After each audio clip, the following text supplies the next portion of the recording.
अब अपना टॉपिक है ऋग्वैदिक कालीन समाज के बारे में। इससे पहले अपन ने ऋग्वैदिक काल में राजनीतिक व्यवस्था, उत्तर वैदिक काल में राजनीतिक व्यवस्था के बारे में देख लिए। अब जो अपन पढ़ने जा रहे हैं वो पढ़ रहे हैं वैदिक काल में सामाजिक व्यवस्था के बारे में, कि वैदिक काल यानी कि 1500 से लेकर के 600 के बीच में वैदिक काल में सामाजिक व्यवस्था कैसी थी। और वैदिक काल को हम दो भागों में बांट करके देखेंगे, एक ऋग्वैदिक काल और एक उत्तर वैदिक काल।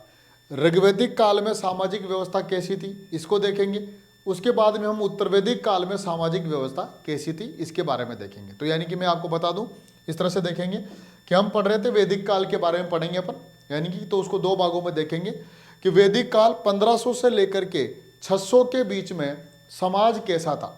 उस पूरे समाज को बोलते हैं 1500 से 600 के बीच के समाज को वैदिक कालीन समाज, आर्य संस्कृति, आर्य समाज, वैदिक कालीन समाज। और क्योंकि उसके दो भाग थे तो हमने उसके दो भाग कर दिए, ऋग्वैदिक कालीन समाज और उत्तर वैदिक कालीन समाज। तो पहले हम ऋग्वैदिक कालीन समाज के बारे में देखेंगे, फिर आगे जो है हम उत्तर वैदिक कालीन समाज के बारे में देखें। तो आइए चलते हैं अपन ऋग्वैदिक कालीन समाज के बारे में, यानी कि 1500 से लेकर के 1000 ईस्वी पूर्व का टाइम जो है वो भारतीय इतिहास में ऋग्वैदिक काल कहलाता है। तो 1500 से 1000 ईस्वी पूर्व तक का टाइम ऋग्वैदिक काल कहलाता है, क्योंकि इसकी जानकारी हमको ऋग्वेद से मिलती है, इसलिए इसको अपन ऋग्वैदिक काल कहते हैं। अब देखिए ऋग्वैदिक कालीन समाज के बारे में देखेंगे। तो ऋग्वैदिक कालीन समाज का अध्ययन जो है हम अलग अलग एस्पेक्टों में देखेंगे, उसको अलग अलग भागों में, क्योंकि एक समाज में क्या क्या होता है, समाज में वर्ग होता है, विवाह है, इसके अलावा परिवार है, खान पान है, मनोरंजन के साधन है, इसके अलावा जो है अपन कह सकते महिलाओं की स्थिति, वर्ण व्यवस्था इत्यादि के बारे में। तो इस ऋग्वैदिक कालीन समाज को हम अलग अलग भागों में देखेंगे कि ऋग्वैदिक काल के समाज में कितने वर्ग थे, समाज वर्गों में बटा हुआ था। फिर वर्ण व्यवस्था के बारे में देखेंगे, परिवार के बारे में देखेंगे, विवाह के बारे में देखेंगे, महिलाओं की स्थिति के बारे में देखेंगे, फिर मनोरंजन, खान पान, रहन सहन इत्यादि के बारे में हम देखेंगे। तो ऋग्वैदिक काल के अगर समाज की बात करें तो ऋग्वैदिक काल का समाज भारतीय समाज का बाल्यकाल था, ये कह सकते हैं। मतलब जो समाज की जितनी भी विशेषताएं हैं, जैसे कि परिवार है, वर्ण व्यवस्था है, या विवाह है, या महिलाओं की स्थिति के बारे में है, या खान पान है, रहन सहन है, वर्ग है, ये सब जो है समाज के जितने भी पक्ष थे ये ऋग्वैदिक काल में अभी बाल्य अवस्था में थे, अभी इनका विकास ही हो रहा था। चाहे वो वर्ण व्यवस्था हो, चाहे वो वर्ग हो, चाहे वो विवाह प्रथा हो, सभी का अभी अभी विकास हो रहा था। ठीक है, तो इस प्रकार हम ये कह सकते हैं कि ऋग्वैदिक कालीन समाज जो है वो बाल्य अवस्था में था। प्लस ये समाज जो है वो सामाजिक सिद्धांतों पर आधारित था, समानतावादी और सजातीय सिद्धांतों पर आधारित था। समतावादी मतलब किसी तरह का कोई विभेद नहीं था, कोई ऊपर नीचा नहीं था, बहुत अधिक जो है सामाजिक विषमता थी और जटिलता नहीं थी, बिल्कुल लचीली थी, सामाजिक समानता थी, जटिलता थी, ऐसी विशेषताओं पर आधारित था। तो सजातीय सिद्धांतों पर और समतावादी सिद्धांतों पर आधारित था ऋग्वैदिक कालीन समाज। और फिर हम ऋग्वैदिक काल को अलग अलग भागों में देखेंगे कि ऋग्वैदिक कालीन समाज को जो है वर्ग कितने थे, किस आधार पर बटे हुए थे, विवाह, वर्ण व्यवस्था, परिवार, महिलाओं की स्थिति, मनोरंजन, खान पान के साधन इत्यादि के बारे में जो है हम अलग अलग भागों में देखेंगे। तो जो मैंने बोला है वो दो लाइन में है, हम पढ़ रहे हैं ऋग्वैदिक कालीन समाज। तो मैंने बताया एक लाइन में ये वाली बात कि ऋग्वैदिक कालीन आर्यों का सामाजिक जीवन समतावादी एवं सजातीय सिद्धांतों पर आधारित था। समतावादी मतलब समान थे, समतावादी सिद्धांत, और सजातीय सिद्धांत आपस में जातियां समान थी, कोई बहुत ज्यादा अंतर नहीं था, सजातीय सिद्धांतों पर आधारित था। फिर मैंने बताया इस काल का सामाजिक जीवन पशुचारी था और कबीलाई समाज था। पशुचारी मतलब कि अभी स्थायी जीवन का विकास नहीं हो पाया था, इस समय लोग एक जगह नहीं रहे थे, आज यहाँ रहते थे, कल वहाँ, परसों वहाँ, फिर वहाँ। तो इस प्रकार स्थायी कृषि या स्थायी जीवन का शुरुआत अभी नहीं हुई थी, अभी खानाबदोश थी। इसलिए कहा गया कि ऋग्वैदिक काल का समाज जो है वो पशुचारी एवं खानाबदोश था, यानी कि गुमक्कड़ था, ये कह सकते हैं। वही बात यहाँ पर है कि इस काल में समाज का स्वरूप पशुचारी एवं कबीलाई था, कबीलाई समाज था, कबीलों के रूप में बटा हुआ था। तो पशुचारी एवं कबीलाई समाज का स्वरूप कैसा था, पशुचारी था और कबीलाई था। विशेषताओं पर आधारित था। ये काल भारतीय सामाजिक व्यवस्था का बाल्यकाल था। मैंने बताया सामाजिक व्यवस्था के मामले में बाल्यकाल था, जहाँ समाज के विविध पक्ष जैसे परिवार, विवाह, वर्ण व्यवस्था इत्यादि का अभी अभी प्रारंभिक विकास ही हो रहा था। तो ये बताया कि हमने ये बताया कि ऋग्वैदिक काल का समाज जो है वो पशुचारी था, खानाबदोश था, कबीलाई विशेषताओं पर आधारित था, सजातीय था, समतावादी सिद्धांत थे, और अभी समाज का बाल्यकाल था। अभी हर चीज, चाहे वो वर्ण व्यवस्था हो, चाहे वो वर्ग व्यवस्था हो, चाहे वो परिवार हो, चाहे वो महिलाओं की स्थिति, किसी बारे में जो है अभी धीरे धीरे जो है वो क्या हो रहा था, उसका बालक की तरह विकास हो रहा था। इसलिए भारतीय सामाजिक व्यवस्था का बाल्यकाल था ऋग्वैदिक समाज। अब हम ऋग्वैदिक काल को अलग अलग आस्पेक्टों में देख रहे हैं। ऋग्वैदिक कालीन समाज को इस भागों में तोड़ करके देख रहे हैं अपन कि ऋग्वैदिक काल में वर्ग कितने थे, किस आधार पर बटे हुए थे, ये देखेंगे। वर्ण व्यवस्था किसी थी, उसका स्वरूप क्या था, कैसे उसका उदय हुआ, उसके बारे में। परिवार क्या था या नहीं था तो कैसा था। विवाह किस प्रकार का था, महिलाओं की स्थिति कैसी थी, अच्छी थी या बुरी थी, क्या क्या अधिकार थे, क्या क्या नहीं थे। दास प्रथा थी या नहीं थी तो कैसी थी। और रहन सहन, खान पान, वस्त्र, मनोरंजन इत्यादि के साधन क्या क्या थे। तो जब इतने आस्पेक्टों को अपन देख लेंगे तब ऋग्वैदिक कालीन सामाजिक जीवन के बारे में हम अध्ययन करेंगे। तो यानी कि पहले अपन देख रहे हैं कि वर्ग के बारे में, 1 बाय 1 देख रहे हैं कि सामाजिक व्यवस्था को इस आलोक में देख रहे हैं, ऋग्वैदिक कालीन सामाजिक व्यवस्था को, जिसमें अपन पहले लेके चल रहे हैं वर्ग के बारे में। वर्ग, ऋग्वैदिक कालीन समाज, और उसमें अपन पहले पहले देख रहे हैं वर्ग। वर्ग का मतलब हो गया कि समाज कितने वर्गों में बटा हुआ था। तो अगर ऋग्वैदिक कालीन समाज की बात करें तो ऋग्वैदिक कालीन समाज जो है वो 2 आधारों पर बटा हुआ था, एक कर्म के आधार पर और एक जो है वो रंग के आधार पर। मतलब समाज 2 आधारों पर बटा हुआ था, एक कर्म के आधार पर और एक रंग के आधार पर। कर्म के आधार पर कि लोग कैसे काम करते थे, इस आधार पर जो है 3 वर्ग बटे हुए थे। एक पुरोहित वर्ग जो अध्ययन अध्यापन करता था, एक जो है वो योद्धा वर्ग जो सैनिक कार्य या रक्षा का काम करता था, और एक सामान्य वर्ग जो सेवा करने का काम या अन्य कार्य करने का काम किया करता था। तो कर्म के आधार पर 3 वर्गों में बटा हुआ था, और रंग के आधार पर जो है 2 वर्गों में बटा हुआ था, एक गोरे रंग और एक काले रंग। गोरे रंग वालों को आर्य कहते थे, काले रंग वालों को अनार्य कहते थे। तो इस प्रकार जो है अगर अपन बात करें कि ऋग्वैदिक कालीन समाज 2 आधारों पर बटा हुआ था, 2 आधारों पर।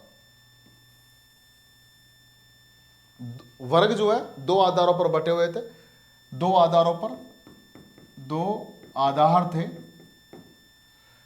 कर्म के आधार पर, कर्म के आधार पर 3 वर्ग थे, और रंग के आधार पर 2 वर्ग थे। रंग के आधार पर 2 वर्ग थे, 2 वर्ग थे। एक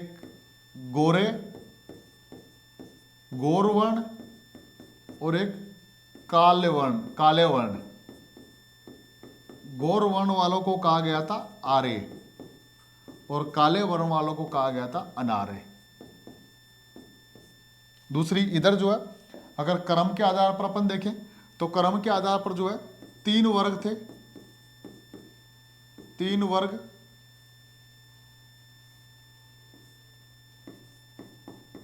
तीन वर्ग थे कर्म के आधार पर जो है, एक पुरोहित वर्ग, एक योद्धा वर्ग, और एक जो है वो साधारण वर्ग। इसका जो काम था पुरोहित वर्ग का, वो था अध्ययन अध्यापन, और ये सर्वश्रेष्ठ वर्ग था, सर्वश्रेष्ठ वर्ग माना गया था इसको जो है। इस योद्धा वर्ग का काम था सैन्य या रक्षा करना, सैन्य कर्म करना या रक्षा करना, और अन्य कर्म करना, अन्य कर्म, कोई भी कर्म जो है वो अन्य कार्य कर सकते थे, अन्य कर्म कर सकते थे। तो इस प्रकार मैंने ये बताया आपको कि ऋग्वैदिक कालीन समाज जो है उसमें अगर वर्ग की बात करें कि वर्ग कैसे थे, तो ऋग्वैदिक काल में समाज में जो है वर्ग दो आधारों पर बटे हुए थे। एक कर्म के आधार पर वर्ग थे, एक रंग के आधार पर वर्ग थे। जो कर्म के आधार पर वर्ग थे मतलब कार्य करने के आधार पर, तो कर्म के आधार पर वर्ग जो है ऋग्वैदिक कालीन समाज तीन वर्गों में बटा हुआ था। एक पुरोहित वर्ग, एक योद्धा वर्ग और एक साधारण वर्ग। पुरोहित वर्ग का काम था अध्ययन अध्यापन करना, अध्ययन अध्यापन करना पुरोहित वर्ग का काम था। और पुरोहित वर्ग इन सब वर्गों में सबसे श्रेष्ठ माना गया था। सबसे श्रेष्ठ वर्ग जो है, सबसे महत्वपूर्ण स्थान किसका था? पुरोहित वर्ग का था। इसका काम था अध्ययन अध्यापन करना। दूसरा वर्ग था योद्धा वर्ग, इसका काम था रक्षा करना या सैनिक, दूसरे लोगों की रक्षा करना या सैनिक कार्य करना, राज्य के सेना में भाग लेना, इस तरह का काम हुआ करता था। क्योंकि हालांकि राज्य या सेना जैसी कोई चीज़ नहीं थी, लेकिन कबीले की रक्षा का काम करते थे ये लोग, तो सैन्य या रक्षा का काम करना। एक था साधारण वर्ग जो कोई भी कर्म कर सकता था, कोई भी कर्म कर सकता था, पशुपालन, कृषि, उद्योग, कोई भी कर्म जो है। तो साधारण वर्ग कोई कर्म, लेकिन जो ये योद्धा वर्ग था वो सैन्य रक्षा का काम करता था, पुरोहित वर्ग अध्ययन अध्यापन कर का काम करता था। तो इस प्रकार ऋग्वैदिक काल में कर्म के आधार पर कितने वर्ग थे? तीन वर्ग। और श्रेष्ठ स्थिति कौन से वर्ग की थी? पुरोहित वर्ग की। अब अगर बात करते हैं रंग के आधार पर, कि ऋग्वैदिक कालीन समाज रंग के आधार पर दो वर्गों में बटा हुआ था, एक गोरे रंग और एक काले रंग के। तो गोरे वर्ण के लोग थे वो तो कहलाते थे आर्य, और दूसरे कहलाते थे आर्य। इसका मतलब रंग के आधार पर आर्य कितने वर्गों में बटे हुए थे? दो में, एक आर्य और एक अनार्य। आर्य अपने आप को श्रेष्ठ मानते थे और अनार्य को क्या मानते थे? निम्न मानते थे। आर्य अनार्यों को निम्न मानते थे, अपने आप को श्रेष्ठ मानते थे। और आर्य जो है अनार्यों को दास एवं दस्यु कहते थे। दास और दस्यु, आर्य जो है आर्य अनार्यों को निम्न मानते थे, निम्न मानते थे। आर्य अनार्यों को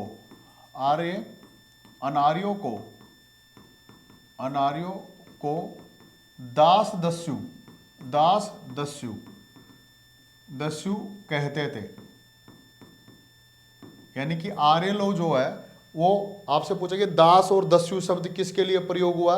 अनार्यों के लिए। किसने प्रयोग किया? आर्यों ने किया। और आर्य जो है अनार्यों के लिए कुछ और शब्दों का भी प्रयोग करते हैं। जैसे अगर आप देखें, जैसे अयजवन, अब्राह्मण,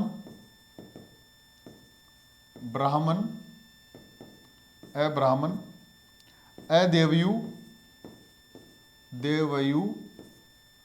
अनास और मर्दवाच। यानी कि आर्य जो है, आर्यों ने अनार्यों के लिए कौन से शब्दों का प्रयोग किया? आर्यों ने अनार्यों को दास दस्यु कहा एक तो। इसके अलावा आर्य ने अनार्यों के लिए इन शब्दों का प्रयोग किया, जैसे कि अयजवन, अभी मिल जाएगा लिखा हुआ आपको, समझ लीजिए इसको पहले। अयजवन का मतलब हो गया कि वैदिक यज्ञों को नहीं करने वाले, यज्ञ नहीं करने वाले। अयजवन, यज्ञ नहीं करने वाले, अयजवन। फिर अब्राह्मण, ब्राह्मणों का सम्मान नहीं करने वाले, ब्राह्मणों का सम्मान नहीं करने वाले।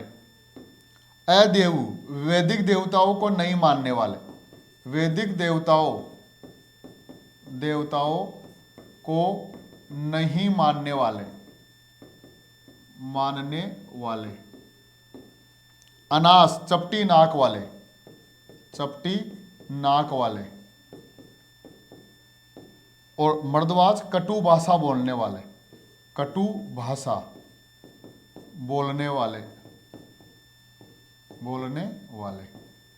तो आपसे एग्जाम में पूछ सकता है कि इनमें से कोई भी शब्द पूछ सकता है कि आर्यों ने अनार्यों के लिए कौन से शब्दों का प्रयोग किया, ये भी पूछ सकता है। दास एवं दस्यु किसको कहा गया? अनार्यों को।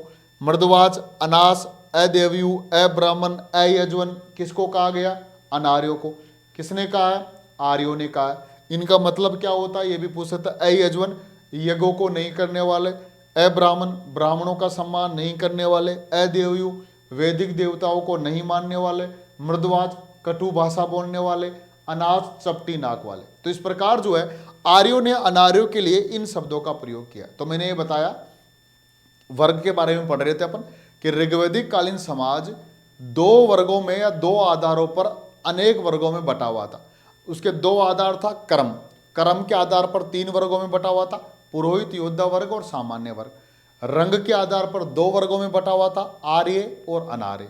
आर्य अपने आप को श्रेष्ठ मानते थे, अनार्यों को निम्न मानते थे।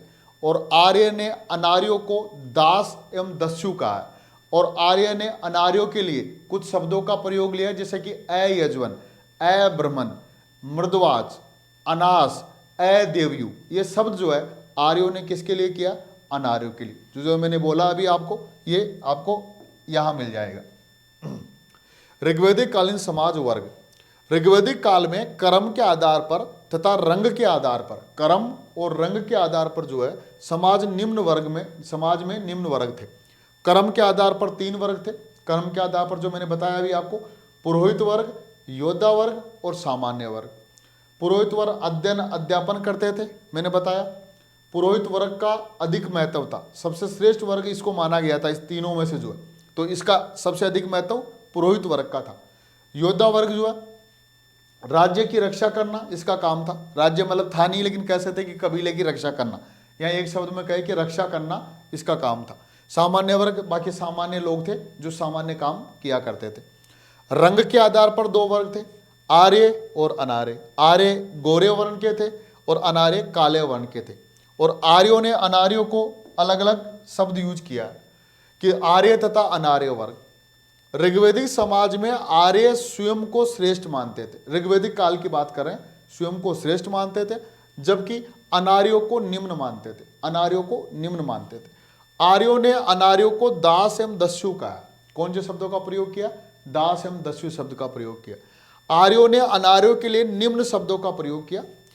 अदेवयु वैदिक देवताओं को नहीं मानने वाले, अयजवन यज्ञ नहीं करने वाले, अब्राह्मण ब्राह्मणों का सम्मान नहीं करने वाले, अनास चपटी नाक वाले, मृदवाच कटु भाषा बोलने वाले। तो इस प्रकार जो है ऋग्वैदिक कालीन समाज में हमने वर्ग के बारे में देखा है कि वर्ग दो आधार पर थे, कर्म और रंग के आधार पर। और रंग के आधार पर आर्य और अनार्य। आर्यों ने अनार्यों के लिए कुछ शब्दों का प्रयोग किया, ये आपके एग्जाम में आ सकते हैं। ठीक है, अब अपन दूसरा एस्पेक्ट चल रहे हैं वर्ण व्यवस्था के बारे में कि ऋग्वैदिक काल में वर्ण व्यवस्था कैसी थी। ऋग्वैदिक कालीन समाज, इसमें वर्ण व्यवस्था कैसी थी इसको देख रहे हैं अपन। तो यहां पर ये देखिए कि ऋग्वैदिक कालीन समाज में जो है वर्ण व्यवस्था की उत्पत्ति हो गई थी, यानी कि शुरुआत उसकी हो गई थी। हमको उसका उल्लेख मिलता है, और इसका उल्लेख हमको कहाँ मिलता है कि पहली बार 4 वर्णों की उत्पत्ति जो है हमको ऋग्वेद के 10वें मंडल में पुरुष सूक्त में मिलता है। मतलब कि ऋग्वैदिक काल में चारों वर्णों की उत्पत्ति हो गई थी, इसके संकेत हमको मिलने लग जाते हैं, इसके प्रमाण मिलते हैं। और प्रमाण हमको कहाँ मिलते हैं ऋग्वैदिक काल में चारों वर्णों के बारे में कि पहली बार चारों वर्णों का उल्लेख हमको ऋग्वेद में मिलता है। और ऋग्वेद में भी कहाँ मिलता है? 10वें मंडल में। और 10वें मंडल में भी कौन से सूक्त में? पुरुष सूक्त में मिलता है। और उस पुरुष सूक्त में जो है हमको क्या कहा गया कि उस पुरुष सूक्त में एक विराट पुरुष से जो है 4 वर्णों की उत्पत्ति बताई गई है कि एक विराट पुरुष से जो है 4 वर्णों की उत्पत्ति हुई है। एक विराट पुरुष माना गया और ये बताया गया कि एक विराट पुरुष की कल्पना की है और उस विराट पुरुष से जो है उसके अंगों से 4 वर्णों की उत्पत्ति हुई है। और कैसे बताया गया कि उस विराट पुरुष के मस्तिष्क से, उसके मुख से जो है वो ब्राह्मण वर्ण की उत्पत्ति मानी गई है। और उसकी भुजाओं से जो है वो क्षत्रिय वर्ण की होती है, भुजाओं से जो है क्षत्रिय वर्ण की उत्पत्ति मानी गई है। उसकी जंघाओं से जो है वो वैश्य वर्ण की उत्पत्ति मानी गई है। और उसके पैरों से जो है वो शूद्र वर्ण की उत्पत्ति मानी गई। तो इस प्रकार जो है ऋग्वैदिक काल के 10वें मंडल के पुरुष सूक्त में हमको पहली बार चारों वर्णों की उत्पत्ति का उल्लेख मिलता है, जिसमें शूद्र वर्ण की भी उल्लेख मिल रहा है। और पुरुष सूक्त में चारों वर्णों को एक विराट पुरुष से उत्पन्न बताया गया कि एक विराट पुरुष से चारों वर्णों की उत्पत्ति हुई है।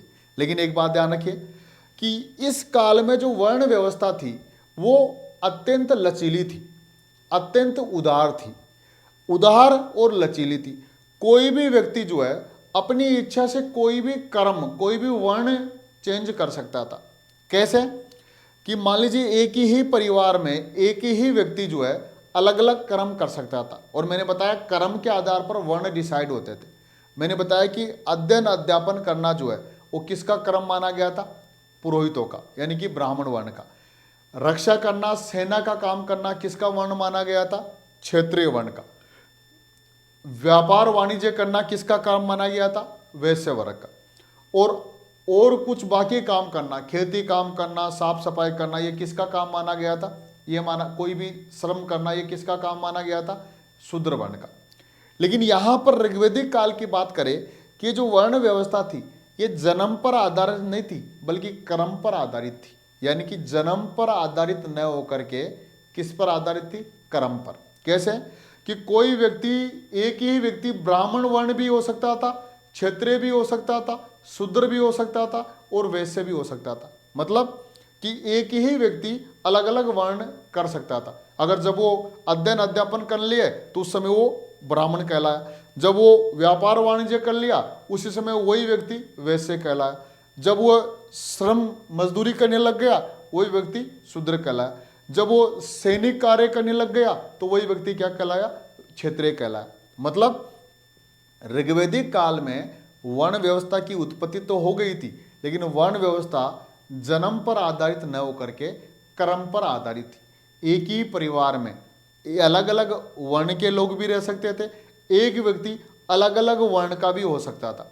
जैसे ऋग्वेद के 9वें मंडल में, ऋग्वेद का जो 9वां मंडल है उसमें एक उल्लेख मिलता है। उसमें क्या उल्लेख मिलता है? उसमें एक उल्लेख मिलता है, इसमें लिखा हुआ है कि मैं जो है वो क्या हूं? कि मैं काम करने वाला हूं, मेरे पिता वेद है और मेरी माता जो है वो आटा पीसने वाला है। वो कहता है कि मैं कवि हूं, मेरे पिता वेद है और मेरी माता जो है आटा पीसने वाली है। इसका मतलब क्या कह रहा है कि खुद, पिता और माता, तो एक घर में तीनों लोग हैं। खुद क्या है? मान लीजिए वेद है, वेद मतलब अध्ययन करने वाला मान लीजिए, या खुद क्या हो गया? कवि हो गया कि मैं कवि हूं, मतलब वो कवि हो गया, अध्ययन अध्यापन वेदों का कर रहा है। मेरे पिता वेद है, मतलब वो लोगों की सेवा करने का काम कर रहे हैं, लोगों की देखभाल। मेरी माता आटा पीसने का काम, मतलब वो मजदूरी कर रही है। तो एक ही परिवार में तीनों वर्ण हमको दिखाई दे रहे हैं। तो इसलिए ये कह सकते हैं कि ऋग्वैदिक काल में वर्ण व्यवस्था की उत्पत्ति हो गई थी। वर्ण व्यवस्था का उल्लेख हमको ऋग्वेद के 10वें मंडल के पुरुष सूक्त में मिलता है। उस पुरुष सूक्त में हमको जो है एक विराट पुरुष से 4 वर्णों की उत्पत्ति बताई गई है। उसके मुख से जो है वो ब्राह्मण वर्ण की, उसके भुजाओं से जो है क्षत्रिय वर्ण की, उसकी जंघाओं से जो है वैश्य वर्ण की, और उसकी पैरों से जो है वो शूद्र वर्ण की उत्पत्ति बताई गई है। और उनका कार्य भी बताया गया कि अध्ययन अध्यापन करना ब्राह्मण का काम है, रक्षा करना क्षत्रियों का काम है, व्यापार वाणिज्य करना वैश्यों का काम है, और अन्य वर्णों की सेवा करना या श्रम करना जो है वो शूद्रों का काम है। लेकिन यह वर्ण व्यवस्था इस समय जन्म पर आधारित नहीं थी, ये सिर्फ किस पे आधारित थी? कर्म पर। एक ही व्यक्ति कभी भी अपना वर्ण चेंज कर सकता था, जैसा वो कर्म करेगा वैसा वर्ण हो जाएगा। मतलब जैसा कर्म वैसा वर्ण, इस सिद्धांत पर वर्ण व्यवस्था आधारित थी, जन्म पर आधारित नहीं थी। एक ही परिवार में अलग अलग वर्ण के लोग भी रह सकते थे, एक व्यक्ति अलग अलग वर्ण का भी हो सकता था। इसलिए ऋग्वेद के 9वें मंडल में एक उल्लेख मिलता है कि मैं कवि हूं, मेरे पिता वेद है और मेरी माता आटा पीसने वाली है। इसका मतलब वर्ण व्यवस्था लचीली थी, कोई भी व्यक्ति अपनी इच्छा अनुसार, कर्मों के अनुसार अपना वर्ण चेंज कर सकता था। ये जो मैंने बातें बोली है यही आपको लिखी हुई मिल रही है यहाँ पर वर्ण व्यवस्था के बारे में। ये देखिए, ऋग्वैदिक कालीन समाज, वर्ण व्यवस्था। ऋग्वैदिक कालीन समाज में वर्ण व्यवस्था की उत्पत्ति हो गई थी। तो आपसे कोई पूछे कि भारतीय समाज में या प्राचीन भारत में वर्ण व्यवस्था की उत्पत्ति सबसे पहले कहाँ हो गई? ऋग्वैदिक काल में हो गई। ठीक है, ऋग्वैदिक काल में वर्ण व्यवस्था का सर्वप्रथम उल्लेख ऋग्वेद के 10वें मंडल के पुरुष सूक्त में मिलता है। सबसे पहले तो कौन से वेद में मिलता है? ऋग्वेद में। कौन से मंडल में मिलता है? 10वें मंडल में। और कौन से सूक्त में मिलता है? पुरुष सूक्त में। तो ध्यान रखिए, ये भी पूछ सकता है आपसे कि चारों वर्णों की उत्पत्ति का उल्लेख हमको किस में मिलता है? पुरुष सूक्त में मिलता है। कौन से मंडल में? 10वें मंडल में। कौन से वेद में? ऋग्वेद में। तो वही है, वर्ण व्यवस्था का सर्वप्रथम उल्लेख ऋग्वेद के 10वें मंडल के पुरुष सूक्त में मिलता है। पुरुष सूक्त में, इस पुरुष सूक्त में एक विराट पुरुष के शरीर से 4 वर्णों की उत्पत्ति बताई गई। एक विराट पुरुष बताया गया और उसके शरीर से 4 वर्णों की उत्पत्ति बताई है, जो मैंने बताया। ये है, ये देखिए, ये विराट पुरुष है और इसे 4 वर्ण, ये 4 वर्ण है। और पुरुष कैसे कि मस्तिष्क से, उसके मुख से कौन सा वर्ण उत्पन्न हुआ? ब्राह्मण। भुजा और हाथ से कौन सा वर्ण हुआ? क्षत्रिय। जंघा से कौन सा वर्ण उत्पन्न हुआ? वैश्य। पैर से कौन सा वर्ण उत्पन्न हुआ? शूद्र। इसका कार्य क्या था? ब्राह्मण का था अध्ययन अध्यापन करना। क्षत्रिय का काम था रक्षा सैनिक कार्य करना। वैश्य का काम था व्यापार वाणिज्य। शूद्र का काम था अन्य वर्णों की सेवा करना।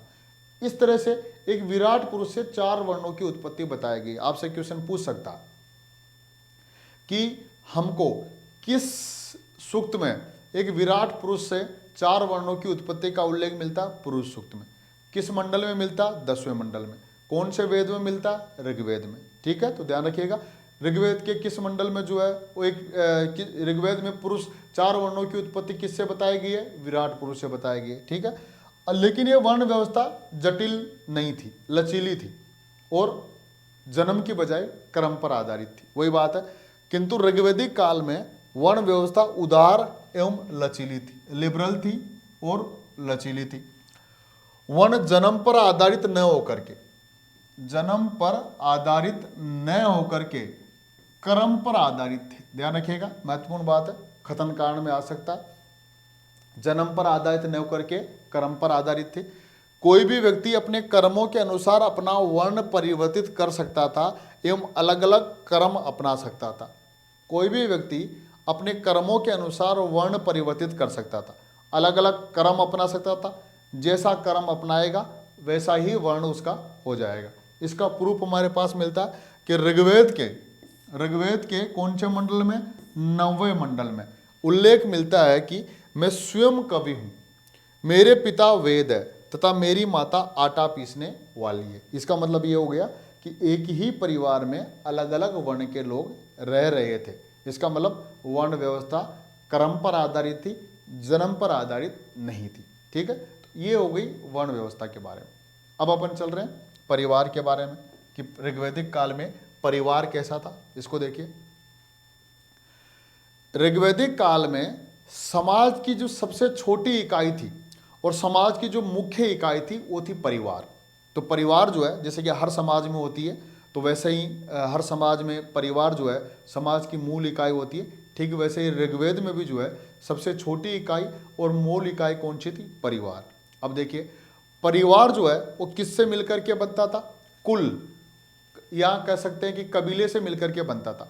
कुल ग्रह, ये कबीला मिलकर के परिवार का निर्माण करते थे। परिवार में मुख्य व्यक्ति, मुखिया कौन होता था? पिता होता था। परिवार का मुखिया कौन होता था? पिता होता था। और पिता को जो है वो ग्रहपति और कुलपति इत्यादि कहा गया था। पिता को क्या कहा गया था? ग्रहपति और कुलपति। और पिता को परिवार के ऊपर असीमित अधिकार प्राप्त थे, यानी कि वो जो चाहे वो कर सकता था, उसको असीमित अधिकार प्राप्त थे। समाज का स्वरूप देखे तो ऋग्वैदिक कालीन समाज का स्वरूप कैसा था? पितृसत्तात्मक था, मातृ सत्तात्मक नहीं। हमने जब सिंधु घाटी सभ्यता पढ़ी थी तो सिंधु घाटी सभ्यता में हमने देखा था कि समाज का स्वरूप कैसा था? मातृ सत्तात्मक। लेकिन ऋग्वैदिक काल में समाज का स्वरूप कैसा है? पितृसत्तात्मक। उत्तर वैदिक काल में भी पितृसत्तात्मक ही रहा। फिर हम बात करें कि परिवार एकल परिवार था या संयुक्त परिवार था, तो यहाँ पर संयुक्त परिवार प्रथा विद्यमान थी, जबकि सिंधु घाटी सभ्यता में हमने देखा था कि वहाँ एकल परिवार प्रथा के संकेत मिलते हैं। ऋग्वैदिक काल में संयुक्त परिवार प्रथा की संकेत मिल रहे हैं। तो इस प्रकार मैंने बताया कि ऋग्वैदिक काल में समाज की मूल इकाई जो थी, समाज की मूल इकाई कौन सी थी? इकाई परिवार थी। परिवार। परिवार का मुखिया कौन था? परिवार का मुखिया पिता, पिता होता था। परिवार का मुखिया कौन था? पिता। और पिता को क्या कहा गया था? कुलपति या गृहपति। पिता को कुलपति या गृहपति की संज्ञा दी गई थी। इसके अलावा जो है संयुक्त परिवार प्रथा का प्रचलन था। संयुक्त परिवार प्रथा थी। परिवार प्रथा यानी कि सभी लोग मिलकर के रहते थे, परिवार प्रथा थी इस समय। पिता को असीमित अधिकार प्राप्त थे। पिता को असीमित अधिकार प्राप्त थे, अधिकार प्राप्त थे। और समाज का स्वरूप कैसा था? पितृसत्तात्मक। समाज का स्वरूप पितृसत्तात्मक था, पितृसत्तात्मक था। तो ये ऋग्वैदिक कालीन समाज की परिवार की बात हो गई कि ऋग्वैदिक कालीन समाज में परिवार समाज की मूल इकाई थी, सबसे छोटी इकाई थी। परिवार का मुखिया जो है पिता होता था, जिसको कुलपति या गृहपति कहते थे। परिवार संयुक्त परिवार प्रथा थी। परिवार में पिता का बहुत सारे अधिकार प्राप्त थे। पिता को जो है वो कुलपति गृहपति कहते थे, पिता को असीमित अधिकार थे। और इस समय परिवार कौन सा था? संयुक्त परिवार प्रथा, पर जिसमें सब लोग मिलकर के रहते थे और पिता को असीमित अधिकार थे। समाज का स्वरूप कैसा था? पितृसत्तात्मक था। ध्यान रखिएगा। तो यही बात जो मैंने बोला है आपको, ये लिखी हुई है यहाँ पर। परिवार ऋग्वैदिक काल में समाज की सबसे छोटी इकाई परिवार थी। सबसे छोटी इकाई क्या थी? परिवार, जो अनेक कुल एवं ग्रह कबीलों से मिलकर के बनती थी। परिवार का निर्माण कैसे होता था? बहुत सारे कबीले, बहुत सारे कुल, बहुत सारे ग्रह मिलकर के जो है वो किसका निर्माण करते थे? परिवार का निर्माण करते थे। तो कुल ग्रह मिलकर के जो है इसका निर्माण करते थे, परिवार का। कुल ग्रह कबीले मिलकर के परिवार का निर्माण करते। तो परिवार जो है कुल और ग्रह से मिलते बनती थी। परिवार का मुखिया पिता होता था, जिसको कुलपति और गृहपति कहा गया था। परिवार का मुखिया कौन होता? पिता, जिसको कुलपति और गृहपति कहा गया था। परिवार का स्वरूप पितृसत्तात्मक था। परिवार का स्वरूप कैसा था? पितृसत्तात्मक था, जहां पिता को असीमित अधिकार प्राप्त थे। पिता को असीमित अधिकार प्राप्त थे। संयुक्त परिवार प्रथा प्रचलित थी। कैसी थी? संयुक्त परिवार, जिसमें सब लोग मिलकर के रहते हो। संयुक्त परिवार प्रथा प्रचलित थी, जहां परिवार के सभी लोग आपस में मिलकर के रहते थे। सभी लोग आपस में मिलकर के रहते थे, इसी को बोलते हैं संयुक्त परिवार प्रथा। तो आपसे खतन कांड में क्वेश्चन पूछ सकता है कि क्या क्या है, तो मैंने बता दिया आपको कि इस तरह से परिवार की बात थी। नेक्स्ट जो है विवाह। विवाह की बात करें अपन, ऋग्वैदिक कालीन समाज की बात करें अपन, ऋग्वैदिक कालीन समाज पढ़ रहे हैं। ऋग्वैदिक कालीन समाज में विवाह जो है एक पवित्र संस्कार माना गया था। जैसे को अपन कहते हैं ना 16 संस्कार, तो अभी 16 संस्कारों का प्रचलन यहाँ पर नहीं हुआ था। अभी सिर्फ एक जो विवाह की बात करें तो विवाह को एक पवित्र संस्कार माना गया था। मतलब विवाह करना एक पवित्र माना गया था, पवित्र संस्कार माना गया था। लेकिन विवाह अभी कोई बाध्यता नहीं थी कि कोई विवाह करे ही, जरूरी नहीं करे, अपनी इच्छा पर था। विवाह कर भी सकता, नहीं भी कर सकता। तो विवाह ऋग्वैदिक कालीन समाज में एक पवित्र संस्कार माना गया था।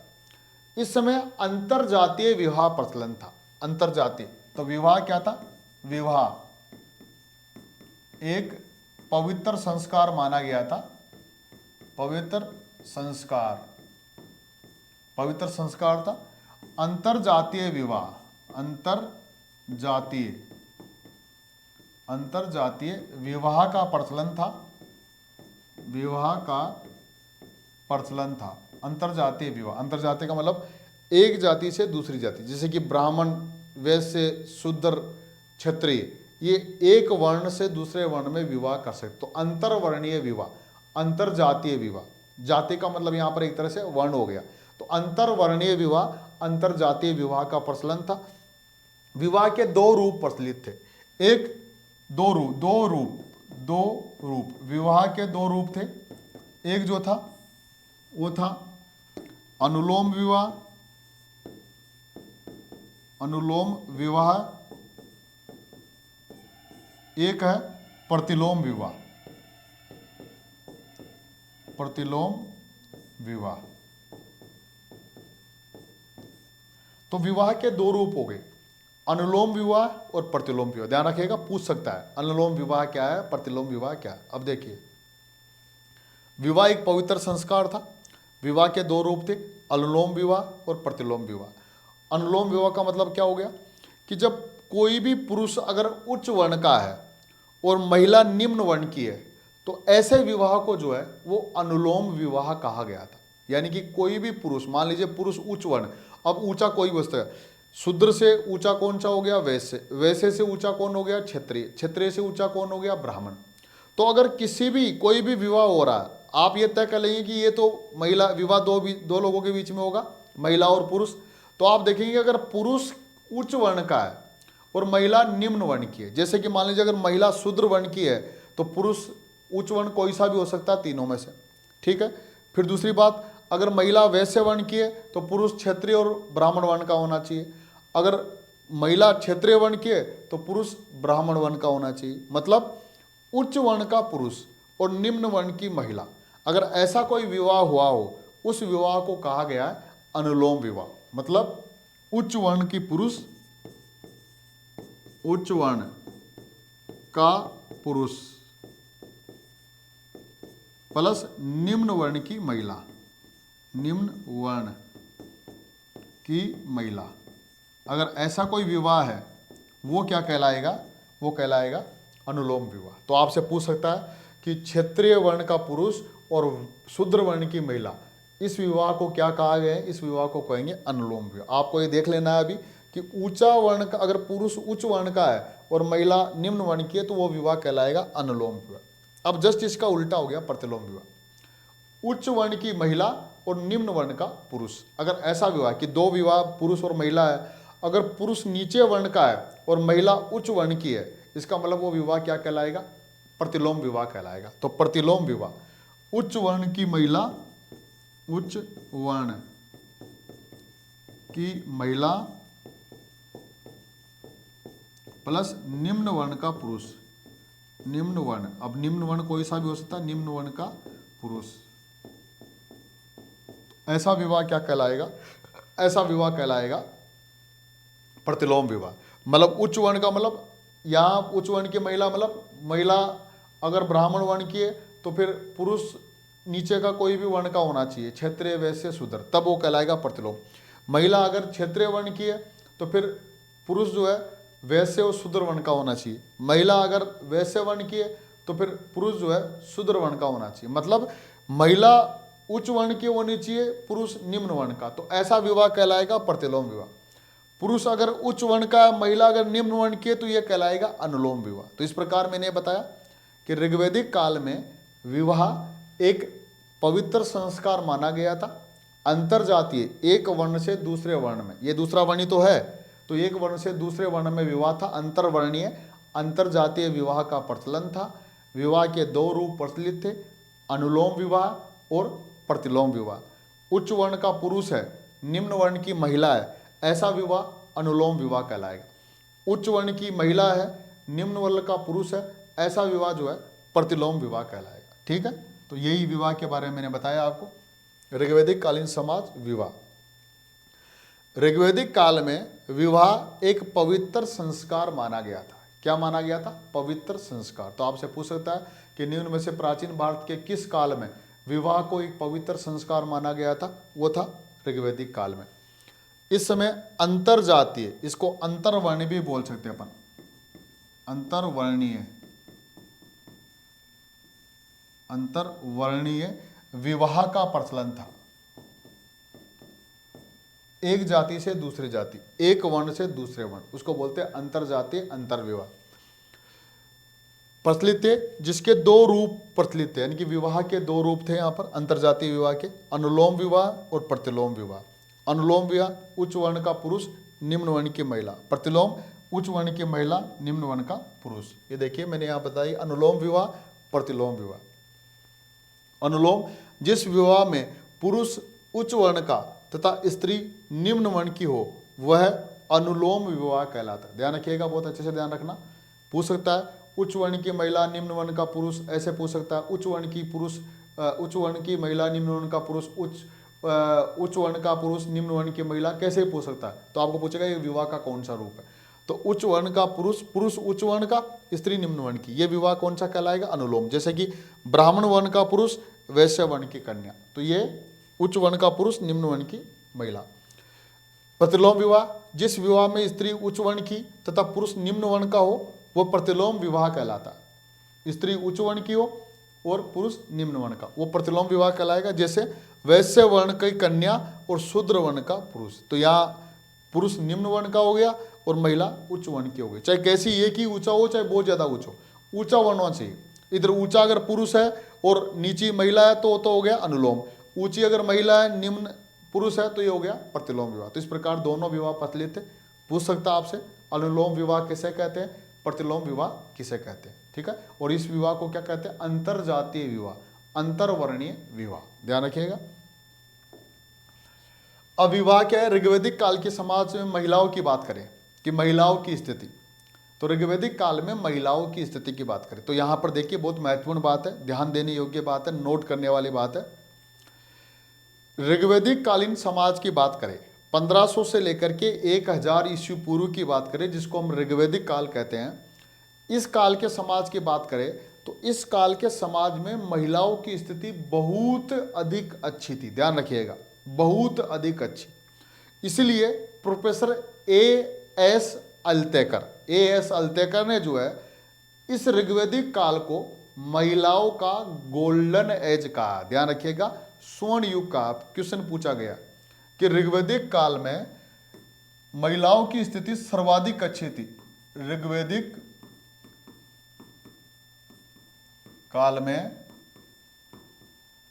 सर्वाधिक अच्छी, महिलाओं की स्थिति सर्वाधिक अच्छी, महिलाओं की स्थिति सर्वाधिक अच्छी थी, सबसे अच्छी थी, जितनी अभी तक उसके बाद में कभी नहीं रही, सर्वाधिक अच्छी थी, अच्छी थी। इसलिए प्रोफेसर A.S. अल्तेकर, मोस्ट कर लेना, इसको पूछा गया एग्जाम में। A.S. अल्तेकर ने ऋग्वैदिक काल को महिलाओं का स्वर्ण युग कहा है, महिलाओं का स्वर्ण युग कहा है, गोल्डन एज कहा है, गोल्डन एज की संज्ञा दी है। महिलाओं का स्वर्ण युग किस काल को कहा जाता है? ऋग्वेद। तो आपसे पूछ सकता है कि भारतीय इतिहास में महिलाओं का स्वर्ण युग किस काल को कहा जाता है? ऋग्वैदिक काल को कहा जाता है। किसने कहा? A.S. Altekar, professor A.S. Altekar. और क्यों कहा? क्योंकि इस काल में महिलाओं की स्थिति सर्वाधिक अच्छी थी। और सर्वाधिक अच्छी क्यों थी? क्योंकि महिलाओं को राजनीतिक, सामाजिक और धार्मिक अधिकार प्राप्त थे। राजनीतिक, सामाजिक, धार्मिक, आर्थिक सारे अधिकार जो है इस काल में प्राप्त थे। जैसे कि राजनीतिक मतलब कि सभा में, समिति में, विदत में भाग लेने का अधिकार। हमने देखा था पहले कि महिलाएं विदत में, सभा और समिति में भाग ले सकती थी, ये भी अधिकार था। दूसरी बात ये धार्मिक मामले में कि धार्मिक कार्यों में भाग ले सकती थी, कोई भी धार्मिक अनुष्ठान हो, यज्ञ हो, उसमें भाग ले सकती थी। इसके अलावा पैतृक संपत्ति में महिलाओं को अधिकार था, वेदों का अध्ययन का अधिकार था, उनको शिक्षा प्राप्त करने का अधिकार था। इसके अलावा जो है महिलाओं को जो है उपनयन संस्कार था, इस तरह की प्रथा जो है। तो यानी कि महिलाओं को लगभग सारे सामाजिक, आर्थिक, धार्मिक, राजनीतिक अधिकार मिले हुए थे कि सभा समिति में भाग ले सकती थी, धार्मिक अनुष्ठान में भाग ले सकती थी, संपत्ति का, पैतृक संपत्ति में अधिकार प्राप्त था, उपनयन संस्कार का अधिकार प्राप्त था, वेदों के अध्ययन का अधिकार प्राप्त था, शिक्षा प्राप्त करने का अधिकार प्राप्त था। सारे अधिकार उनको मिले हुए थे और प्लस वेदों का अध्ययन भी करती थी। कई महिलाओं ने वेदों का भी क्या किया? रचना की है, वैदिक ऋचाओं की भी रचना की है। और इस काल में महिलाओं का अगर आप नाम देखेंगे तो महिलाओं के नाम आएगा, जैसे विषपला नाम आएगा, एक सूर्या नाम आएगा, रोमसा नाम आएगा, पोलोमी नाम आएगा, विश्वारा नाम आएगा, अपला, विश्वारा, घोषा, लोपामुद्रा इत्यादि का नाम आएगा यहाँ पर जो है। तो यानी कि मैंने अभी लिखा हुआ मिल जाएगा आपको ये कि विश्वारा, अपाला, लोपामुद्रा, गोसा, रोमसा, सूर्या, पोलोमी, विसपला इत्यादि जो है, मृदगलानी इत्यादि जो है बहुत सारी महिलाओं का नाम आ गया, जो कि इस काल में जो है वो विदुषी महिलाएं थी जिन्होंने वैदिक यज्ञों या वैदिक मंत्रों का अध्ययन किया था। इसके अलावा अगर आप देखें कि विश्ववारा को ब्रह्मवादिन और मंत्र दृष्टा भी कहा गया। विश्ववारा को ब्रह्मवादिन और मंत्र दृष्टा कहा गया। विश्ववारा महिला का नाम है जो विदुषी महिला थी इस काल में। तो मैंने बताया कि समाज में महिलाओं की स्थिति बहुत अधिक अच्छी थी, बहुत सारे अधिकार उनको मिले हुए थे। कुछ महिलाओं के नाम भी मैंने बताया, जैसे कि अभी मिल जाएगा लिखा हुआ आपको, ये विश्ववारा, अपाला, लोपामुद्रा, गोसा, सूर्या, रोमना, मृदगलानी इत्यादि जो है वो रोमसा इत्यादि जो है महिलाओं का नाम था, जिनमें एक है विश्ववारा। विश्ववारा को ब्रह्मवादिन और मंत्र दृष्टा कहा गया। क्यों? क्योंकि उसने वेदों की और अनेक मंत्राओं की रचना की, इसलिए उसको मंत्र दृष्टा और ब्रह्मवादिन कहा गया। किसको कहा गया? विश्ववारा को। ध्यान रखिएगा, मोस्ट कर लेना उसको, अभी मिलेगा लिखा हुआ आपको। महिलाओं की स्थिति और इसलिए अच्छी थी कि महिलाओं से संबंधित जो बुराइयां हैं, जैसे बुराइयां क्या, जैसे कि दहेज प्रथा, बाल विवाह, तलाक प्रथा, पर्दा प्रथा, सती प्रथा, इस तरह की बुराइयां इस काल में नहीं थी। यानी कि महिलाओं से संबंधित बुराइयां कौन सी है? सती प्रथा, दहेज प्रथा, पर्दा प्रथा, बाल विवाह, तलाक प्रथा, ये प्रथाएं जो है ऋग्वैदिक काल में नहीं थी। ध्यान रखना। दूसरी बात करें अपन कि महिलाओं को बहुविवाह, बहुपति विवाह या विधवा विवाह या अध्ययन करने का अधिकार। तो विधवा विवाह, बहुविवाह इत्यादि की, नियोग प्रथा इत्यादि की उनको क्या थी? अनुमति थी। तो बहुविवाह की अनुमति थी, विधवा विवाह की अनुमति थी, बहुपति विवाह की अनुमति थी, विधवा विवाह की अनुमति थी, नियोग प्रथा की अनुमति थी। तो इसका मतलब विवाह की बहुत सारे जो खराब प्रकार थे वो थे नहीं, अच्छे प्रकार यहाँ पर थे। महिलाओं से संबंधित बुराइयां थी नहीं, महिलाओं को जो अधिकार है, जो उनके लिए अच्छा है, वो प्रथाएं यहाँ पर थी। इसलिए महिलाओं की स्थिति सबसे अधिक अच्छी थी। इसलिए प्रोफेसर A.S. अल्तेकर ने ऋग्वैदिक कालीन समाज को महिलाओं का क्या कहा? गोल्डन एज कहा। ध्यान रखिएगा, यही बात जो मैंने बोला है वो आपको लिखी हुई यहाँ पर मिल रही है। एक एक बात जो मैंने बोली है वही आपको लिखी हुई मिल रही है। महिलाओं की स्थिति, ऋग्वैदिक कालीन समाज में महिलाओं की स्थिति बहुत अधिक अच्छी थी। इसीलिए मोस्ट करना इसको, प्रोफेसर A.S. अल्तेकर ने ऋग्वैदिक काल को महिलाओं का स्वर्ण युग कहा है, गोल्डन एज की संज्ञा दी है। फिर इस काल में महिलाओं को समस्त राजनीतिक, सामाजिक और धार्मिक अधिकार प्राप्त है। सारे जो पुरुष को अधिकार थे वही महिलाओं को भी इस काल में अधिकार मिले हुए थे। अब यहाँ पर देखिए कैसे कि ऋग्वैदिक काल में महिलाओं को प्राप्त अधिकार, जैसे महिलाएं विधत सभा समिति में भाग ले सकती थी। विधत सभा समिति, इसका मतलब महिलाओं को राजनीतिक अधिकार प्राप्त है, विधत सभा समिति में भाग ले सकती थी। वेदों के अध्ययन का अधिकार उनको प्राप्त था। उपनयन संस्कार का अधिकार था। उपनयन संस्कार का मतलब अभी पढ़ेंगे आगे भी अपन। उपनयन संस्कार मतलब कि शिक्षा प्राप्त करने के लिए, वेदों का अध्ययन करने के लिए जो संस्कार किया जाता है उसको बोलते हैं उपनयन संस्कार। अभी देखेंगे आगे। तो वेदों के अध्ययन और उपनयन संस्कार अधिकार था महिलाओं को। शिक्षा प्राप्त करने का अधिकार भी था महिलाओं को। पैतृक संपत्ति में अधिकार था कि पिता की संपत्ति में महिलाओं की भागीदारी थी। यहाँ पर महिलाओं को विधवा विवाह, पुनः विवाह, बहुपति विवाह, नियोग प्रथा आदि की अनुमति मिली हुई थी। तो ध्यान रखिएगा, यहाँ पर विधवा विवाह की अनुमति थी, पुनः विवाह, दोबारा विवाह कर सकते थी, बहुपति विवाह, एक ही महिला के दो दो तीन तीन पति हो सकते थे, बहुपति विवाह, नियोग प्रथा। अभी देखेंगे कि कोई भी महिला जो है अपनी इच्छा से किसी पर पुरुष के साथ संतान उत्पन्न करने के लिए जब संबंध बनाती है उसी को बोलते हैं नियोग प्रथा। ध्यान रखिएगा, अभी देखेंगे नियोग प्रथा जो है आदि की अनुमति मिली हुई थी। तो आपसे खतन कारण में भी क्वेश्चन आ सकता है कि खतन कारण में कौन सी बात सही है, कि ऋग्वैदिक कालीन महिलाओं के संबंध में कौन सी बात सही है। कोई भी नाम आ जाएगा, ये अधिकार मिला हुआ था, ये अधिकार मिला हुआ था, ये प्रथा थी, ये प्रथा नहीं थी, इस तरह की बात आ सकती है। तो इसलिए ध्यान से सुनना इसको। फिर दूसरी बात देखिए, कि ऋग्वैदिक काल में बाल विवाह नहीं था ऋग्वैदिक काल में, ध्यान रखना। सती प्रथा नहीं थी यहाँ पर ऋग्वैदिक काल में, पर्दा प्रथा नहीं थी, दहेज प्रथा नहीं थी, तलाक प्रथा नहीं थी। तो ये जो महिलाओं से संबंधित बुराइयां, यही बुराइयां हैं, ये बुराइयां इनमें से एक भी नहीं थी। ठीक है। दूसरी बात, कुछ बातें हैं। नियोग प्रथा से उत्पन्न संतान को क्षेत्रज कहा गया था। नियोग प्रथा कि महिला जब अगर उसके पुत्र उत्पन्न नहीं हो रहा है, संतान उत्पत्ति नहीं हो रही है, तब जो है दूसरे पुरुष के साथ संबंध स्थापित करके पुत्र की या संतान की प्राप्ति कर सकती है। इस प्रथा को बोलते हैं नियोग प्रथा। तो वही आगे, नियोग प्रथा से उत्पन्न संतान को क्षेत्रज कहा जाता था। पूछा हुआ क्वेश्चन, ध्यान रखना, मैंने सबको नोट लगाया, महत्वपूर्ण है। नियोग प्रथा से उत्पन्न संतान को क्या कहा गया था? क्षेत्र। क्षेत्र निम्न में से किसको कहा गया? नियोग प्रथा से उत्पन्न संतान को। फिर दूसरी बात, जीवन भर अविवाहित रहने वाली महिला, इनको क्या गया था? अमाजू। ऐसी भी महिलाएं थी जो जीवन पर्यंत अविवाहित रहती, क्योंकि विवाह की बाध्यता नहीं थी, इसलिए मैंने बताया विवाह पवित्र संस्कार था, विवाह कर भी सकते हैं, नहीं भी।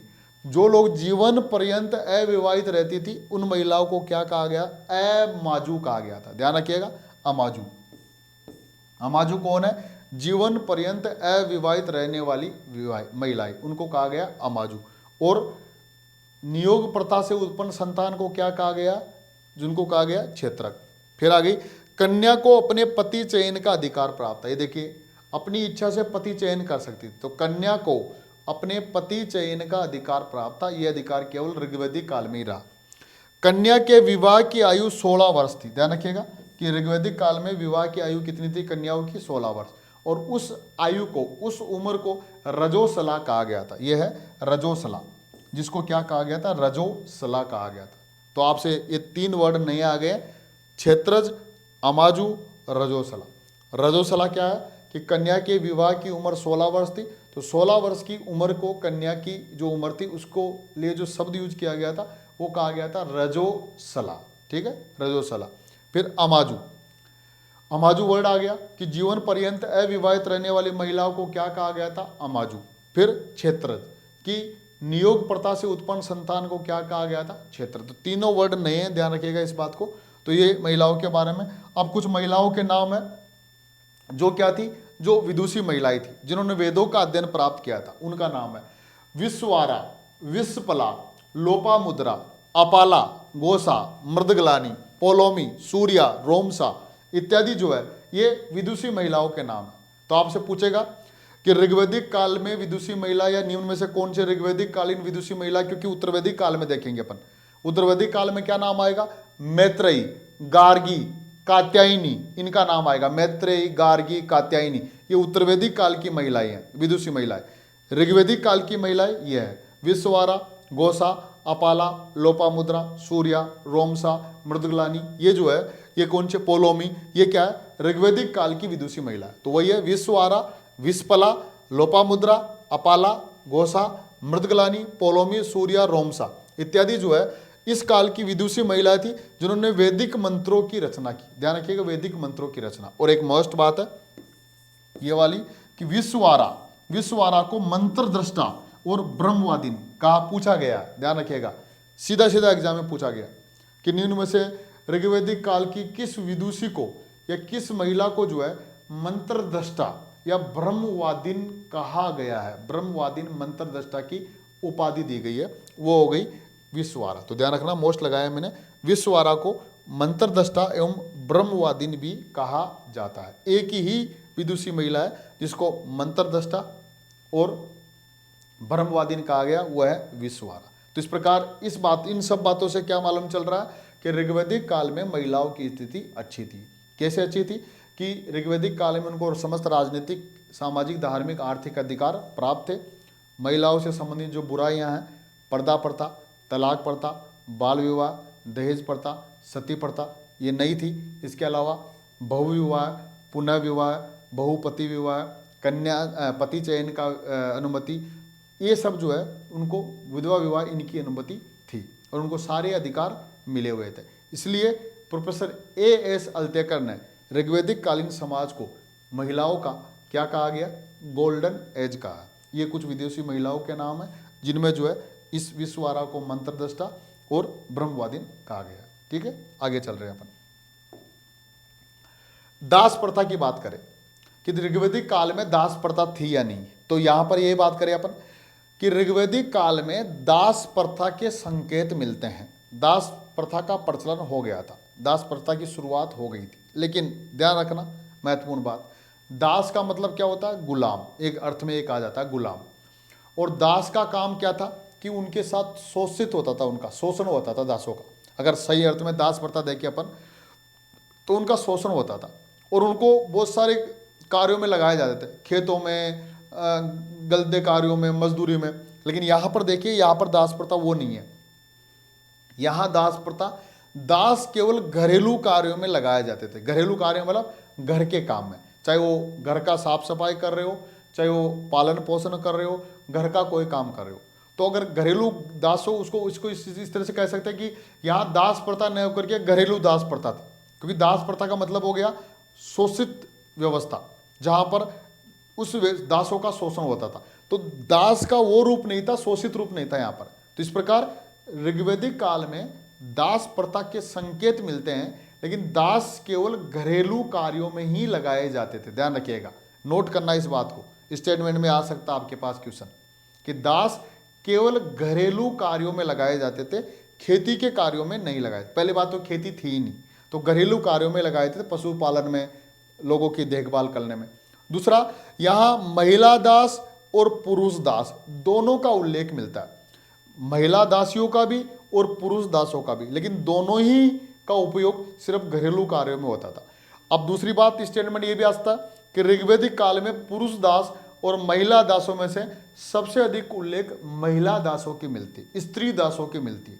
तो मतलब पुरुष दास और महिला दास दोनों दास थे, लेकिन महिला दासियों की संख्या अधिक थी। और हमको उल्लेख भी मिलता कि ब्राह्मणों को दक्षिणा में दासियां दी जाती थी, महिला दासियां दी जाती थी। तो इस प्रकार देखिए यहाँ पर तो दो तीन बातें नई बात हो गई। एक बात तो ये ऋग्वैदिक काल में दास प्रथा का प्रचलन का संकेत मिलता है। दूसरी महत्वपूर्ण बात यह कि दास तो थे, लेकिन दास केवल घरेलू कार्यों में लगाए जाते थे, खेती के कार्यों में नहीं। दूसरी बात, दास, पुरुष दास, महिला दास दोनों का उल्लेख मिलता। महिला दासों की संख्या अधिक थी और ब्राह्मणों को दक्षिणा में क्या दी जाती थी? महिला दासियों दिया जाने का उल्लेख मिलता है। यह है दास प्रथा, जो मैंने बोला है वो मिल गई है आपको यहां पर। ऋग्वैदिक काल में दास प्रथा के प्रचलन के संकेत मिलते हैं, यानी कि दास प्रथा थी, किंतु दास केवल घरेलू कार्यों में ही लगाए जाते थे। महत्वपूर्ण बात है, दास प्रथा केवल घरेलू कार्यों में ही लगाए जाते थे। स्त्रियां तथा पुरुष दास दोनों प्रकार के दास होते थे, मतलब महिला दास भी थे और पुरुष दास भी थे। स्त्रियां स्त्रियां तथा पुरुष दोनों दासों के दोनों प्रकार के दास होते थे, किंतु महिला दासियों की संख्या अधिक थी। ध्यान रखना, पुरुष और महिला दासों में से अधिक संख्या किसकी थी? महिलाओं की दासों की संख्या या महिला दासियों की संख्या अधिक थी। इस समय पुरोहितों को दक्षिणा में दासियां दिए जाने का संकेत मिलता, उल्लेख मिलता है कि पुरोहितों को दक्षिणा में क्या दिया जाने लग गया? दासियां दी जाने लगी। इसका मतलब तो हम ये कह सकते हैं कि जो पुरुष दास और जो महिला दास थी, उनमें महिला दासों की संख्या स्थिति थोड़ी सी खराब थी, ये कह सकते हैं अपन कि थोड़ी सी खराब थी, क्योंकि पुरुष दासों को ना तो दे सकते थे, बेच सकते थे या दान में, जबकि महिला दासियों को दान दिया जा रहा है, इसका मतलब ब्राह्मणों को। तो इसका मतलब कोई थोड़ी सी स्थिति कम थी, पुरुषों को नहीं दिया जा रहा। तो इस प्रकार कह सकते हैं, ध्यान रखना, दास प्रथा थी, लेकिन घरेलू कार्यों में लगाए जाते थे। महिला दास भी थे, पुरुष दास भी थे, महिला दासों की संख्या अधिक थी, महिला दासियों को दान में दिए जाने का उल्लेख मिलता है। यह हो गई दास प्रथा। अब देखिए, ऋग्वैदिक कालीन समाज में खान पान, रहन सहन और मनोरंजन कि क्या क्या खाते पीते थे, क्या क्या पहनते थे, और प्लस मनोरंजन के साधन क्या थे। तो अगर पहनावा की बात करें, अपन वस्त्र की बात करें, पहनावा की बात करें, वस्त्र की बात करें, तो ऋग्वैदिक कालीन आर्य जो है, ऋग्वैदिक काल के लोग जो है, वो वस्त्रों का प्रयोग करते थे पहनने के लिए। और उनके वस्त्रों के 3 रूप थे, 3 नाम से जाना गया था उनको जो है। तो ये 3 नाम जो है, एक तो था अधिवास, पूछा गया क्वेश्चन है, ध्यान रखना, ये भी अधिवास, एक है वास और एक है नीवी। नीवी, ये 3 नाम आ रहे हैं। ये तीन प्रकार आ रहे हैं, अधिवास है, वास है और नीवी।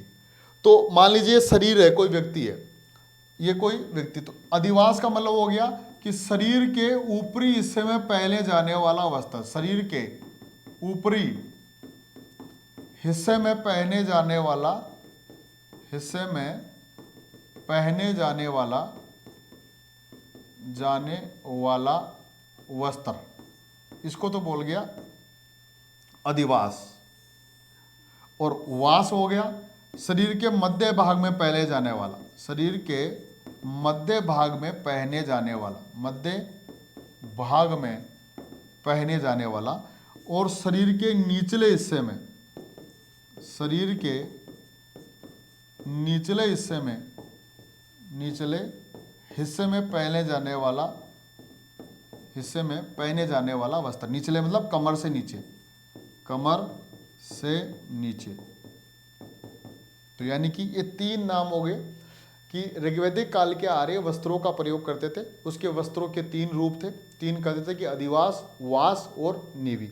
अधिवास मतलब इससे ऊपर पहने जाने वाला, कि गर्दन से ऊपर अगर कोई चीज़ पहनी जाए उसको बोलते हैं अधिवास। मान लीजिए कोई पगड़ी भी हो गई, कोई टोपा, पगड़ी, कोई भी चीज़ जो है जो सिर पर रखी जा रही है, जैसे कि महिला अगर मान लीजिए चुनरी या कोई ओढ़ती थी, ओढ़नी, तो उसका हो गया सिर पर ओढ़नी, उसको बोल गया अधिवास।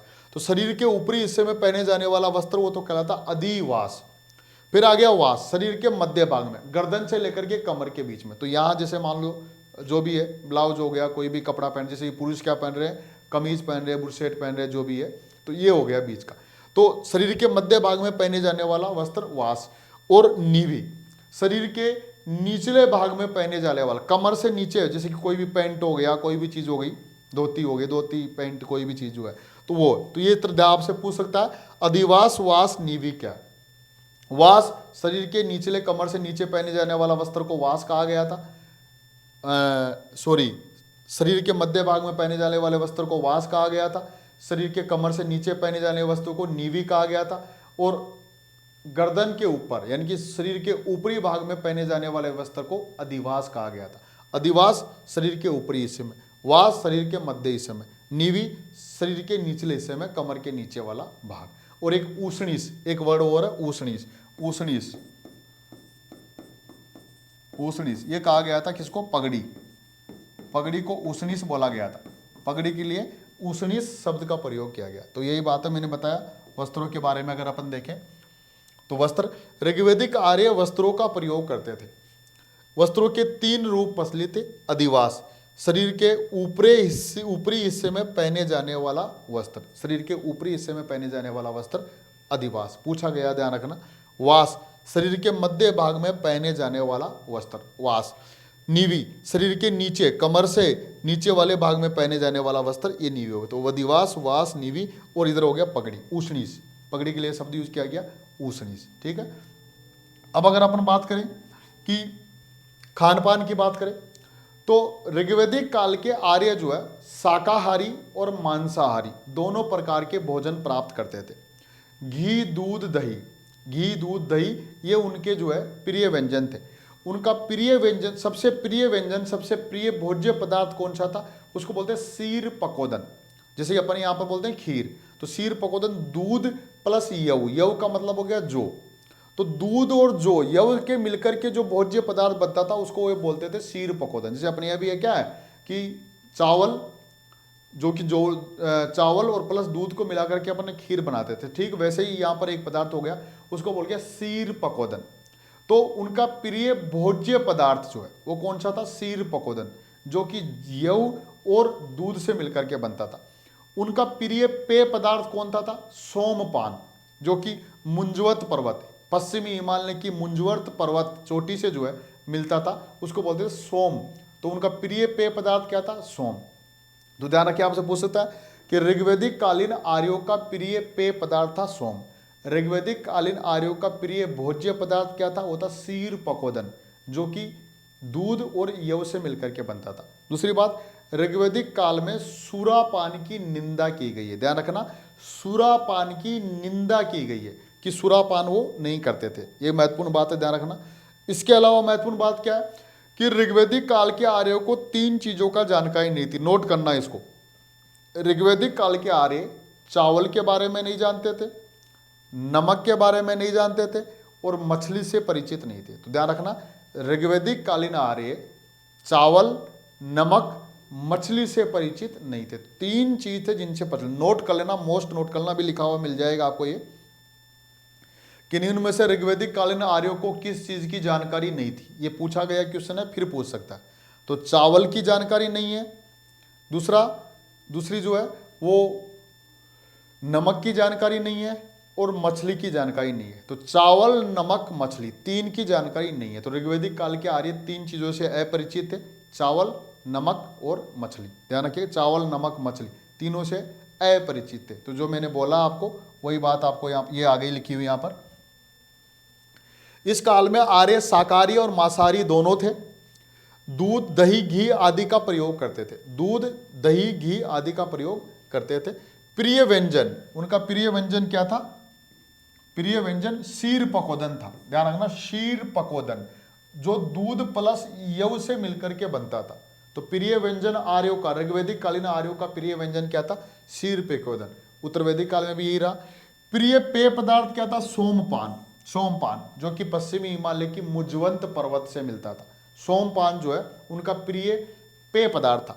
फिर ऋग्वेद में सुरापान की निंदा की गई है। ध्यान रखना, निंदा, सुरापान यानी कि ड्रिंक नहीं करते थे वो। सुरापान की क्या की गई है? निंदा की गई है। ध्यान रखिए, ऋग्वैदिक आर्यों को मोस्ट है, इसको डबल मोस्ट कर लेना चाहिए आप। ऋग्वैदिक आर्यों को मोस्ट कर लेना, इसको ध्यान रखना, पूरा का पूरा मोस्ट। बहुत बार पूछ सकता है आपसे कि ऋग्वैदिक कालीन आर्यों को चावल, नमक और मछली का ज्ञान नहीं था। तो महत्वपूर्ण बात है कि चावल, नमक और मछली का ज्ञान नहीं था। महत्वपूर्ण नोट कर लेना, बार बार कर रहा हूं इस बात को, पूछा गया क्वेश्चन है। ऐसे ही पूछता अपवाद हो कि ऋग्वैदिक कालीन आर्यों को निम्न में से किस का ज्ञान नहीं था? चावल का, नमक का और मछली का ज्ञान नहीं था। ठीक है, कथन कांड में भी आया हुआ है। फिर है मनोरंजन के साधन। तो नॉर्मल बात है, मनोरंजन में कोई बहुत बड़ी बात नहीं है कि वो लोग मनोरंजन के लिए रथ दौड़, गुड़ दौड़, पासा इत्यादि का प्रयोग करते थे। नृत्य, संगीत इत्यादि का प्रयोग करते थे। नृत्य में उनका जो संगीत में जो उनके जो वाद्य यंत्र थे, ढोल हो गया, दुंदुबी हो गया, वीणा हो गया, इस तरह की जो है वो उनका वाद्य यंत्र थे। तो बहुत नॉर्मल बात है, कोई बहुत बड़ी बात नहीं है, ऐसे ही है। ऋग्वैदिक आर्य मनोरंजन हेतु रथ दौड़, रथों की दौड़ होती थी, गुड़ दौड़, घोड़ों की दौड़ होती थी, मल्ल युद्ध आपस में लड़ाई भी होती थी, पासा, नृत्य, संगीत इत्यादि का उपयोग करते थे। तो आपसे कभी ऐसे पूछा नहीं हो कि कौन सा वो है, तो ध्यान रखना कि इस मनोरंजन के साधन थे रथ दौड़, गुड़ दौड़, मल्ल युद्ध, पासा, नृत्य, संगीत इत्यादि का उपयोग करते थे। फिर ऋग्वैदिक आर्य संगीत में ढोल, वीणा, दुंदुबी का प्रयोग करते थे। तो ये उनके वाद्य यंत्र थे बजाने वाले, ढोल, वीणा, दुंदुबी। और फिर ये बात ध्यान रखना, मोस्ट रूप से मैंने मोस्ट लगा दिया पहले ही, कि भारतीय संगीत का सबसे प्राचीन वाद्य यंत्र किसको माना जाता है? ढोल को। क्योंकि प्राचीन वाद्य यंत्र का कहाँ हो गया? ऋग्वैदिक काल में। तो भारतीय संगीत का सबसे प्राचीन वाद्य यंत्र किसको माना गया?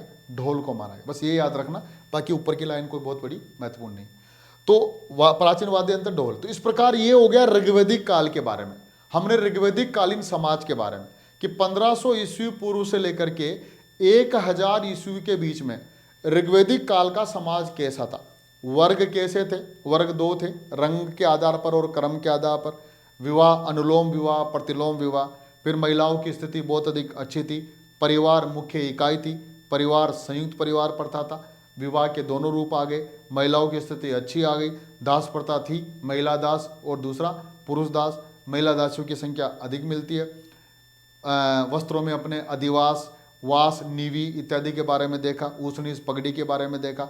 इसके अलावा अपन ने जो है उनके मनोरंजन के साधनों के बारे में देखा। तो इस प्रकार हमने ऋग्वैदिक कालीन समाज के बारे में अध्ययन किया। तो ऋग्वैदिक कालीन समाज की स्थिति ये थी यहाँ से। अब अपन अध्ययन करेंगे उत्तर वैदिक काल में समाज कैसा था, कि ऋग्वैदिक काल, इसी आलोक में देखेंगे कि जैसे ऋग्वैदिक काल में वर्ग, परिवार, विवाह, महिलाओं की स्थिति, ऐसे देखिए मनोरंजन के साधन, कह सकते हैं कि गोत्र प्रथा इत्यादि के बारे में देखें। ठीक वैसे ही जो है हम उत्तर वैदिक काल में देखेंगे। उत्तर वैदिक काल में गोत्र प्रथा का उदय होता है, ध्यान रखना। वहाँ पर जो है आश्रम व्यवस्था का उदय होता है, ये नई बातें आती है वहाँ पर जो है। विवाह विवाह के 8 प्रकार आ जाते हैं वहां पर, तो वो देखेंगे अपन आगे। ठीक है, तो इस प्रकार ऋग्वैदिक कालीन समाज हमने देखा। अब हम देख रहे हैं अगली क्लास में उत्तर वैदिक कालीन समाज के, उत्तर वैदिक काल के समाज 1000 ईस्वी से 600 ईस्वी के बीच में उत्तर वैदिक कालीन आर्यों का समाज कैसा, इसको अपन अध्ययन कर रहे हैं। तो अगला जो अपन पढ़ रहे हैं वह है उत्तर वैदिक काल में समाज या उत्तर वैदिक कालीन सामाजिक व्यवस्था, उसको अपन देख रहे हैं।